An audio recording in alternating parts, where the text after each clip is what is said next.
Le guide de l'auto, une présentation des huiles moteurs Total Énergie et par Anti-Rouille Métropolitain, recommandé par CAA Québec.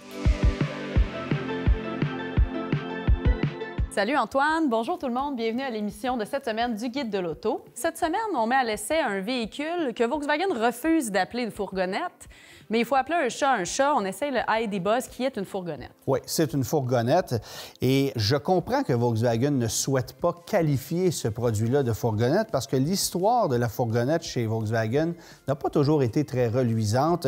On se souvient que pendant 5 ans, on a commercialisé la Routan chez nous en Amérique du Nord, qui était essentiellement une Dodge Grand Caravan légèrement recarrossée et retravaillée. Volkswagen essaie d'oublier ce produit-là et moi, ça me fait plaisir de leur rappeler parce que ça a été un échec monumental. On l'a abandonné il y a 10 ans et 10 ans plus tard, bien évidemment, on arrive avec une nouvelle génération de fourgonnettes qui n'a rien à voir avec la Routan. Mais il faut savoir qu'on remonte à loin parce que c'est en 2017, Kim, qu'on avait introduit le véhicule concept du ID Buzz au Salon de Détroit en janvier 2017. Évidemment que c'était un véhicule concept, ça paraissait, le look était très audacieux, l'empattement était plus court, comme les modèles qui sont vendus du côté de l'Europe d'ailleurs. Mais ça a pris beaucoup de temps avant que finalement on l'ait, parce que pensez-y, on l'a présenté en janvier 2017 et le véhicule est arrivé chez nous en janvier 2025. Donc, 8 ans plus tard, c'est extrêmement long. Par contre, en Europe, on a commencé à le commercialiser dès 2022. Alors, c'est nous, en Amérique du Nord, qui avons mis du temps à l'obtenir. Et c'est une question d'homologation, une question de modification aussi, parce que le véhicule est 250 mm plus long. C'est un véhicule dont le format est beaucoup plus nord-américain que celui qu'on vend du côté de l'Europe, mais on a un peu plus de restrictions aussi au niveau des versions, là. Effectivement, et au Canada, on a seulement droit à une version très luxueuse, la First Edition. Oui, la First Edition qui est disponible en modèle propulsé ou à 4 roues motrices, mais tout équipé avec 2 seules options, soit le toit panoramique et la couleur 2 tons. C'est tout ce qu'on peut avoir comme option parce que sinon, c'est hyper luxueux. Aux États-Unis, cependant, ils ont déjà des versions un peu moins luxueuses qui demeurent quand même assez coûteuses, il faut le dire. Alors, on en profitera peut-être pour 2026, mais en attendant, bien, c'est tout ce qu'on a. Volkswagen Canada a des objectifs de vente d'à peu près 3000 unités pour l'année calendrier 2025 et on estime que 90 de ces modèles-là seront vendus avec la technologie 4Motion, donc avec les 4 roues motrices, alors qu'aux États-Unis, on va vendre une majorité de modèles propulsés. 3000 unités pour 2025, ça me semble ambitieux, hein? C'est un véhicule qui a bénéficié de beaucoup de publicité, on en a beaucoup parlé, mais est-ce que c'est un feu de paille ou c'est vraiment un produit qui est viable sur le marché? Bien évidemment qu'il y a eu beaucoup de gens intéressés à ce produit-là. On y reviendra un peu plus tard, mais je pense que plusieurs ont été refroidis par la facture. Mais c'est un véhicule qui, de toute façon, n'était pas admissible au crédit, donc on ne s'attendait pas à avoir un volume de vente comparable à celui du ID4, par exemple. C'est un produit qui a besoin de faire sa marque et là, pour redorer l'image d'un constructeur qui en a bien besoin, parce qu'à l'échelle mondiale, Volkswagen, ça ne va pas très bien. Cela étant dit, au Canada, en 2024, on a vendu énormément de véhicules. Ça s'est très bien passé aux États-Unis aussi. Alors, c'est vraiment à l'échelle mondiale qu'on a besoin de redorer l'image de Volkswagen, plus qu'à l'échelle nord-américaine, ou bien que les produits nous semblent un peu plus génériques ou un peu plus américanisés, bien, ils connaissent un bon succès, là. Un autre élément qui déçoit un peu sur le véhicule, c'est l'autonomie. Et quoi de mieux pour aller le tester que de le faire en conditions hivernales, là où on le met le plus à l'épreuve? Oui, il fait fret.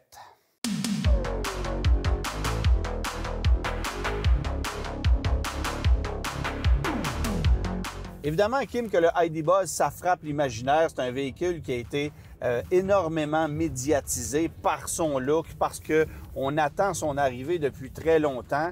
Et de regarder le véhicule, c'est une chose, mais de le conduire, c'est autre chose. Oui. Et là, je ne veux pas parler tout de suite d'agrément de conduite et de sensation, mais je veux parler de position de conduite, parce que ça, c'est vraiment inhabituel. On n'est pas dans une Dodge Grand Caravan, on n'est pas dans une Honda Odyssey, bien qu'on compare ça à une fourgonnette traditionnelle. Moi, la seule chose que ça me rappelle, sont les Pontiac Transport, les Chevrolet Lumina APV de l'époque, avec cette immense surface vitrée à l'avant. Évidemment que le pare-brise, c'est presque 50% de la partie avant du véhicule. Comment t'aimes ça, toi, être installé à bord de ce véhicule-là? Parce qu'on se sent un peu maître de l'univers, là, vraiment. C'est vraiment spécial, la visibilité. Les gens qui aiment être assis haut, on l'entend souvent, ils vont vraiment être servis là-dedans, puis on voit très bien. C'est comme rien d'autre. Tu as raison avec ta comparaison du début. C'est une position qui est intéressante. On est à bord d'une version à 4 roues motrices, système 4Motion. Un peu plus de puissance qu'avec le modèle propulsé qui fait 282 chevaux. Dans le cas qui nous concerne, c'est 335. Naturellement que tu n'achètes pas un ID Buzz pour la puissance, la force d'accélération. Mais c'est certain que chez nous au Canada, la grande majorité des acheteurs vont opter pour le système 4Motion. Ça coûte un peu plus cher, mais comme le prix d'entrée est déjà élevé, les gens vont se dire, rendu là, aussi bien profiter des 4 roues motrices, quitte à perdre un peu de kilomètres au niveau de l'autonomie, parce que si tu prends une version à 4 roues motrices, bien, l'autonomie s'en voit affectée malheureusement. Et c'est déjà un de ses défauts à ce véhicule-là, son autonomie. C'est ce que les gens lui reprochent. Là, on a 372 km d'autonomie. Puis évidemment qu'en conditions hivernales comme aujourd'hui, on va en perdre beaucoup. Ce qui fait que c'est un des véhicules qui a le moins d'autonomie dans sa catégorie. Oui, bien que ce soit un véhicule un peu seul dans sa catégorie. C'est ce que j'allais dire. Si tu le compares, par exemple, avec un Kia V9, qui est un véhicule à vocation familiale comme celui-là, effectivement. Il faut cependant mentionner que le ID Buzz que je conduis présentement n'est pas doté de la thermopompe. C'est un modèle de pré-production. Et les modèles de production canadiens, eux, sont dotés d'une thermopompe par défaut. Alors, c'est un avantage par rapport aux modèles qui sont vendus aux États-Unis, qui n'en sont pas dotés.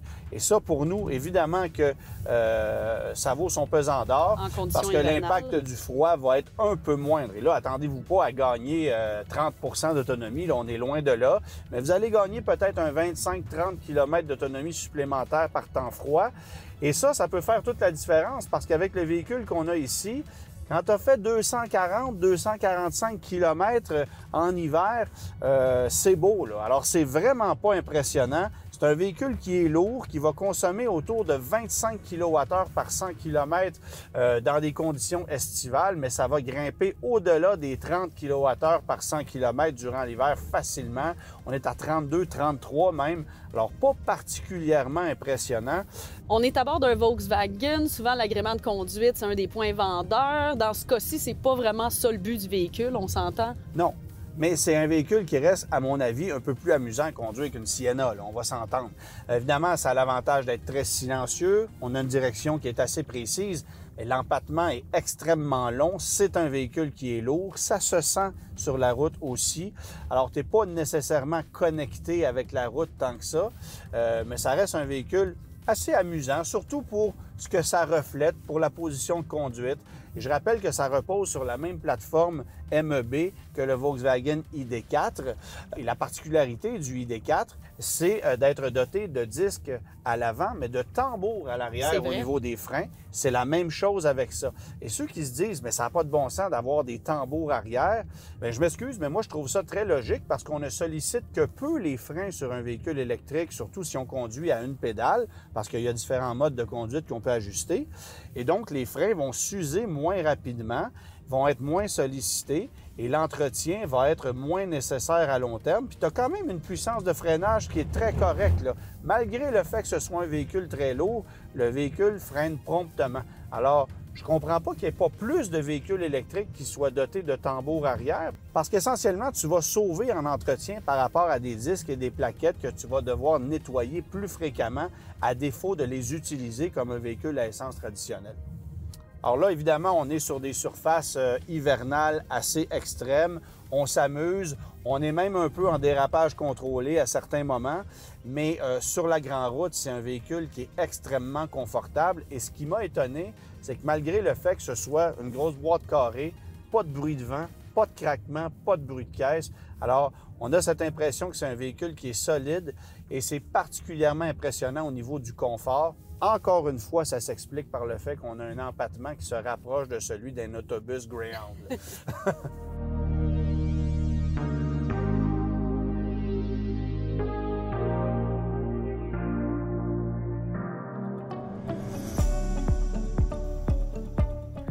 Si la garantie du fabricant ne couvre pas le bruit sur votre véhicule, certaines garanties prolongées peuvent être activées plus tôt pour effectuer la réparation. Renseignez-vous.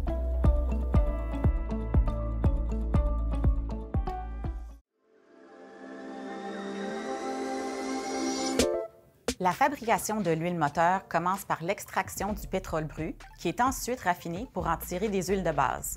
On y ajoute ensuite des additifs ultra performants, agents nettoyants, anti-usure, modificateurs de viscosité, bref, tout ce qu'il faut pour protéger votre moteur. Une fois testé et validé, l'huile est embouteillée et prête à être utilisée. Et voilà, en quelques étapes, c'est l'huile moteur que vous mettez dans votre véhicule. Besoin d'aide pour choisir l'huile idéale? Essayez LubConsult de Total Énergie, votre allié pour un moteur en pleine forme. Mathieu, je vais te poser une question personnelle pour commencer. Avoir su que ce véhicule-là arrivait sur le marché, aurais-tu attendu pour acheter ton EV9? Hey, peut-être. À prix égal, j'aurais probablement opté pour ça. Ouais, c'est pas ça, là. Non, je sais. C'est pas un véhicule utilitaire sport, mais c'est un véhicule utile tant qu'on viendra. Ouais. Je suis vraiment sous le charme. Et d'ailleurs, je suis pas le seul, hein, parce que le ID Buzz, avant même sa sortie, sa mise en marché, créait justement un buzz sur les médias sociaux, sur Internet, qui sont pas les grands fans de moteurs ou de véhicules, de voitures, avaient une curiosité parce que le fameux Westphalia a tellement frappé l'imaginaire qu'on s'imaginait même des fois des concepts de voitures de Westphalia au goût du jour. Et là, ben, Volkswagen l'a sorti, c'est ça. Un véhicule dans lequel il y a énormément d'espace. C'est gigantesque. Et les gens ne le savent pas, mais il y a encore plus d'espace à bord de ce véhicule-là qu'à bord d'une Chrysler Pacifica, d'une Toyota Sienna. Là. Alors, c'est vous dire à quel point, même si le véhicule est un peu plus court totalement, ben il y a énormément de volume utilitaire là-dedans. On est littéralement dans un cockpit. Hein? Tu as vu tout l'espace en avant, de la dégagement? J'adore ça. Un écran d'ailleurs de 12,9 pouces. Et je te l'ai dit en entrant, il est lumineux, il répond très rapidement. Mais on ne nous a pas bombardé de technologie. Hein? Chez Volkswagen, on n'a pas dit, vous allez voir, vous allez être ébloui par la conduite autonome. On a des assistants à la conduite comme on retrouve chez plusieurs constructeurs, mais on ne nous a pas vendu la technologie. Ce qu'on a est là, fonctionne bien. Et moi, ce que j'ai aimé, c'est particulièrement au niveau du design. Sur la planche à dessin, à l'intérieur, on s'est dit, comment maximiser les espaces? Vous avez un téléphone, des écouteurs, une poignée de change. Écoute, il y a de la place. En avant de toi, il y a bien sûr le coffre à gants. En haut, il y a un espace. J'ai une place pour mettre mon téléphone ici, pour mettre ma monnaie ici. Dans le dossier, on a une petite pochette en haut, une grande pochette à l'arrière. Notre console centrale n'est pas seulement une console de rangement où on peut mettre justement ici dans le tiroir du stock. Il y a des séparateurs, mais c'est pas tout. Ton séparateur 1, c'est un grattoir pour l'hiver. Ben oui. Puis de l'autre côté, si tu veux te déboucher un petit soda diète, c'est aussi un décapsuleur. Donc on a bien pensé. Que tu dises soda diète d'ailleurs. Oui, parce qu'il y en a qui pourraient avoir d'autres idées, mais c'est certainement pas de la bière, monsieur. Et puis évidemment, la pièce maîtresse du rangement, c'est dans le coffre avec les espèces de paniers. On peut mettre une planche, ça devient presque un endroit pour pouvoir observer le paysage et s'asseoir. En même temps, à l'inverse d'une fourgonnette comme chez Chrysler, impossible de glisser les sièges sous le seuil du plancher parce qu'évidemment, c'est une batterie qui prend le plein espace. Alors, la façon qu'on a trouvé d'optimiser l'utilisation de l'habitacle, c'est justement de surélever le plancher, d'installer des bacs de rangement. Et si tu rabats à plat les sièges, ben ça te fait un plancher plat à la grandeur. Évidemment que c'est tellement spacieux que tu pourrais dormir, même toi, sans devoir te recroqueviller, ce qui est quand même très bien. Il y a des compagnies aussi qui vont flairer la bonne affaire et qui vont vous faire sur mesure des espèces de matelas soufflés qui vont parfaitement s'imbriquer. C'est une question de temps. Exactement. C'est une question de temps avant qu'on arrive avec des produits dérivés pour personnaliser le Volkswagen ID Buzz. Puis si je reviens d'un côté un peu plus techno, le préchauffage de la batterie qui commence à devenir assez standard, mais préchauffer la batterie, particulièrement en hiver, c'est que ça va vous permettre d'avoir une vitesse de charge beaucoup plus rapide quand vous allez à la borne. Est-ce que tu as vu sur les pédales aussi? Play et pause, juste pour être bien certain que tu ne te trompes pas entre avancer et arrêter. Ça te parle, hein? Oh, ça me Monsieur jeu vidéo, là. Juste pour ça, tu vas payer 90 000 $. Justement, regarde ça. Pause.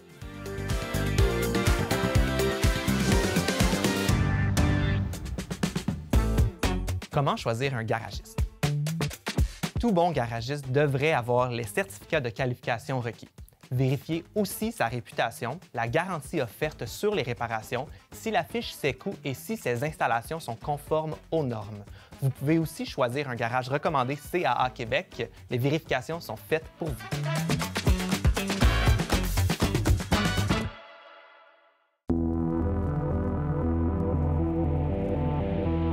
Le look du ID Buzz a fait fureur lors de la présentation de ce modèle au point où nous l'avons choisi comme le véhicule figurant en page couverture de l'édition 2023 du Guide de l'auto.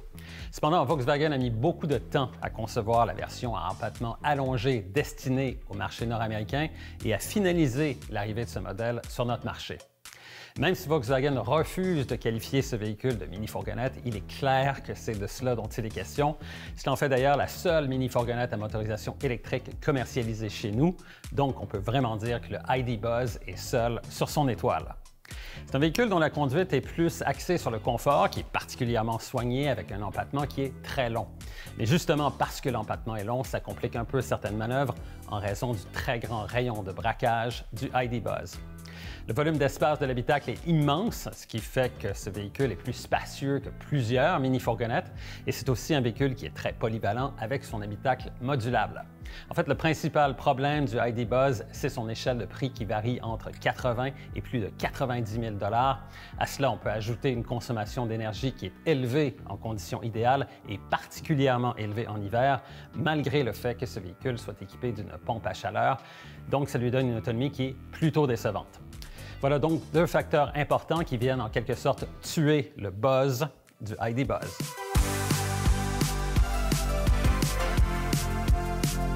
Le ID Buzz, c'est un véhicule qui a ses lacunes, puis on va y revenir plus tard, mais il a quand même gagné un prix de véhicule de l'année. Effectivement, le jury du NACTOY, dont je fais partie avec Gabriel Gélina, avec Marc Lachapelle, bien, on a voté pour ce produit-là comme véhicule utilitaire de l'année parce que sur le plan conceptuel, ça demeure un véhicule révolutionnaire. L'espace qu'on y retrouve, la polyvalence de ce produit-là et le design qui est totalement réussi, ce sont des éléments qui ont séduit évidemment le jury. Mais ça demeure un véhicule électrifié et quand même assez coûteux. Et chez Volkswagen, bien, les véhicules électriques, ça représente un défi aujourd'hui. C'est vrai qu'avec tous les changements au niveau des programmes gouvernementaux, ça a amené le manufacturier à revoir sa stratégie. On a d'ailleurs abandonné la commercialisation du ID7 en Amérique du Nord. Oui, une berline qui aurait été bien le fun chez nous, mais évidemment, le marché n'est pas tout à fait là. On se rend compte d'ailleurs qu'il y a des voitures qui sont vendues chez nous qui sont en perte de vitesse et on peut peut-être déjà parler de la Ioniq 6 du côté de chez Hyundai. Alors, Volkswagen avait raison de ne pas amener la ID7 chez nous en Amérique du Nord, mais ce n'est pas le seul élément. Il faut aussi considérer qu'il y a une usine actuellement qui est en construction du côté de Saint-Thomas en Ontario pour fabriquer des batteries de véhicules électriques et on n'a pas l'air pressé de la terminer, cette usine-là, parce qu'on est sur les freins, évidemment, avec les changements de stratégie, comme tu l'as dit, ça a fait mal au ID4, qui est un véhicule à succès, mais dont les ventes ont chuté depuis quelques semaines pour des raisons évidentes. Alors, évidemment que le ID Buzz ne se qualifiait pas pour des crédits, on n'avait pas de grandes attentes, mais il faut aussi souligner qu'avec l'élection de Donald Trump aux États-Unis, bien, je pense que les constructeurs automobiles vont être un peu plus sur les freins quant au passage à l'électrification. Et ça m'amène à me poser des questions, évidemment, sur le futur de ce produit-là qui coûte extrêmement cher. Bien, justement, tu parles de prix. Au moment de rédiger l'article dans le Guide de l'auto, vous n'aviez pas encore le prix du véhicule. Vous aviez estimé ça à 65 000 à 75 000 et c'est pas le cas du tout. Non, c'est le prix qui, à mon avis, aurait été logique. C'est-à-dire que le véhicule qu'on a mis à l'essai cette semaine, une version First Edition, tout équipée, aurait dû coûter autour de 75 000 $. Un modèle d'entrée de gamme, comme on vend du côté des États-Unis, aurait dû être autour de 65 000 $. On est beaucoup plus cher que ça. Bon, évidemment, ça change complètement la perception des gens face aux produits. Beaucoup d'acheteurs qui avaient mis un dépôt pour se procurer ce véhicule-là ont rebroussé chemin, si bien qu'avec les commentaires qu'on recueille de certains concessionnaires, bien, on se rend compte que de vendre 3 000 unités cette année au Canada, ça sera un gros défi. Il y a peut-être des entreprises qui vont s'en procurer parce qu'ils veulent aller chercher une image de marque, une image verte, mais monsieur, madame, tout le monde qui voulait se procurer un véhicule un peu luxueux, un peu original, mais aussi rationnel, bien, on vire de bord, on s'en va ailleurs. On pense à un Kia EV9, au futur Hyundai Ioniq 9 qui sera lancé très prochainement, voire même au VinFast VF9. Et si on monte juste un peu plus haut en gamme, bien, on peut peut-être aussi penser au Lucid Gravity, un véhicule qui coûte un peu plus cher que ça.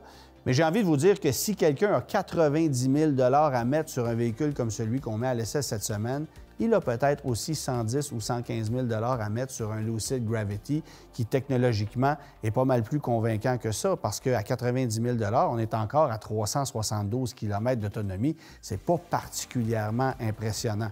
Alors moi, j'ai pas l'impression que ce véhicule-là va être un gros succès commercial et j'ai surtout pas l'impression que ça va durer très longtemps sur le marché. Ça sera malheureusement peut-être un feu de paille. Je trouve ça dommage, Antoine, parce que moi, je trouve que c'est un produit qui est vraiment intéressant puis qui aurait pu avoir beaucoup de succès, mais c'est sûr qu'à un prix de 103 000 qui est le prix taxe incluse du modèle qu'on a mis à l'essai, ça peut freiner beaucoup d'acheteurs. Oui, une grosse majorité. La semaine prochaine, Antoine, on sort des sentiers battus et on met à l'essai le Ineos Grenadier. De quoi?